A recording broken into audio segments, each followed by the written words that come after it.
군탈 사건이 발생한 경우 이제 DP라고도 하는데 군사경찰 체포조가 출동을 합니다. 체포를 하면 이제 군검사가 구속영장을 청구하고 특별한 사정이 없으면 거의 다 구속이 됩니다. 탈영의 대부분 유형은 이제 미기 이탈인데 보호도 없이 그냥 다음날 들어간다. 이거는 징계로 안 끝나고 형사처벌 받아서 빨간지로 생길 수가 있습니다.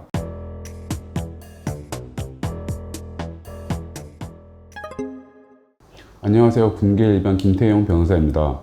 이번 영상에서는 탈영, 즉 군형법상 군무이탈죄의 개념, 유형, 그리고 처벌 수위, 대응 방법 등에 대해서 말씀드려 볼까 합니다. 군무이탈죄는 이제 군형법상 중대한 범죄로 규정되어 있는데요. 군형법 제30조 제1항에 규정되어 있습니다.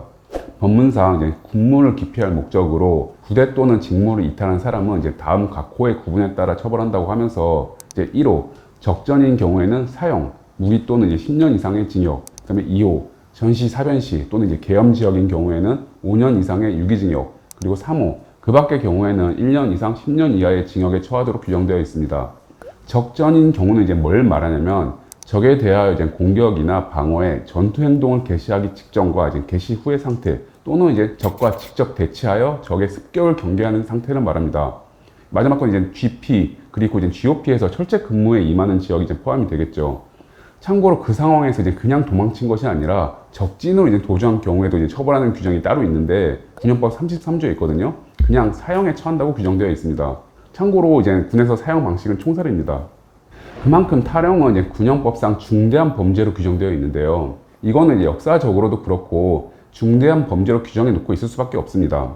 군에서 제일 중요한 게 군 기강이고 군대의 목적이 뭐예요? 적과 싸워서 국가와 국민을 지키는 건데 당연히 군인이 탈영을 한 것에 대해서는 세게 처벌할 수밖에 없는 거죠. 아무튼 일반적으로는 군형법 제30조 제1항 제3호가 적용이 되는데요. 보통 1년 이상 그리고 10년 이하의 징역에 처해질 수 있다고 보시면 됩니다. 그럼 탈영의 유형은 어떤 것들이 있을까요? 우선 현지 이탈, 현지 탈영이라고 하는데 부대에 있다가 밖으로 나가는 것을 말합니다. 아주 가끔 철조망을 넘어서 나가는 경우도 있고요. 근데 이런 경우 좀 거의 드물고 가끔 야간에 위반 근무를 하다가 그대로 나가버리는 경우도 있을 수 있어요. 또 훈련이나 종교 활동, 외진 등등 이런 것들 활용을 해가지고 이탈하는 경우도 있고요. 이런 경우들은 아무래도 관련자들이 줄줄이 책임을 져야 되는 그런 상황이 발생할 수가 있습니다. 또 훈련이나 위반 근무 중에 탈영을 하면서 총기를 갖고 나갔다. 이러면 무장 탈영이 돼가지고 한마디로 난리가 납니다. 당연히 훨씬 더 세게 처벌받을 수 있고요. 아무튼 이런 현지 이탈이 있고 그리고 또 미기 이탈이 있습니다. 탈영의 대부분 유형은 미기 이탈인데 휴가나 외출, 외박을 나갔다가 정해진 날짜, 정해진 시간 안에 복귀하지 않은 것을 말합니다. 휴가 나갔다가 복귀할 때 피치 못할 사정으로 복귀가 늦어질 것 같다.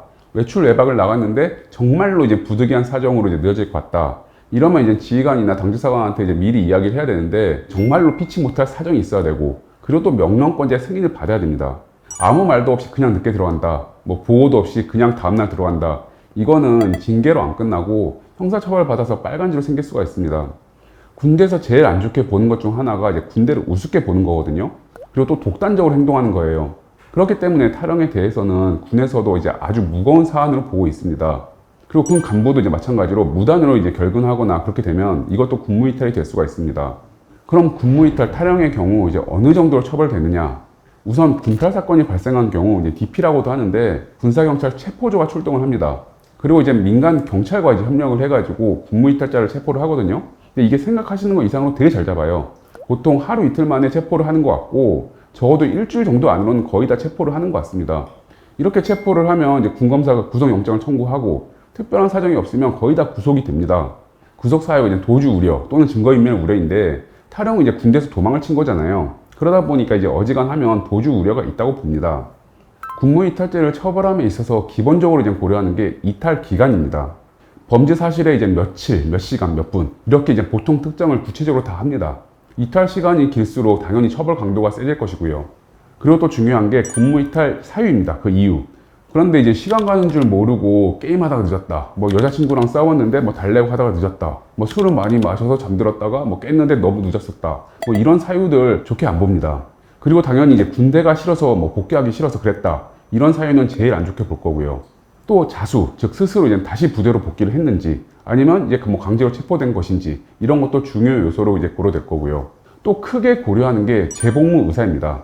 진지하게 반성을 하면서 다시 군생활 열심히 잘하겠다. 이거를 이제 어필을 잘하면 선처받을 가능성이 커지는 거고요.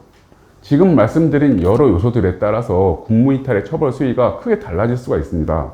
군감사 단계에서 기소유예, 불기소를 받아가지고 재판까지 안 가고 끝나는 경우도 있고요. 이렇게 되면 이제 구속됐더라도 금방 풀려나겠죠. 아니면 재판에서 뭐 징역 6월, 1년, 징역 1년 6월 이렇게 실형 선고를 받는 경우도 종종 있습니다. 따라서 이제 군무이탈 탈영 사건의 경우에는 어떻게 대처하느냐에 따라서 그 결과가 상당히 달라질 수가 있기 때문에 사건 초기부터 잘 대응하는 것이 반드시 필요합니다. 잘만 하면 이제 구속이 안 될 수도 있고 또 구속되더라도 이제 불기소 받아서 그 기간이 이제 한 달 이내로 끝날 수도 있고요. 설령 이제 재판까지 가더라도 집행유예를 받아서 풀려나기 위해서는 전체적인 계획과 준비를 잘 해야 됩니다. 군무이탈 탈영 사건 때문에 이제 고민하고 걱정하고 계시다면 연락을 주세요. 제 경험과 능력을 다해서 도와드리겠습니다. 감사합니다.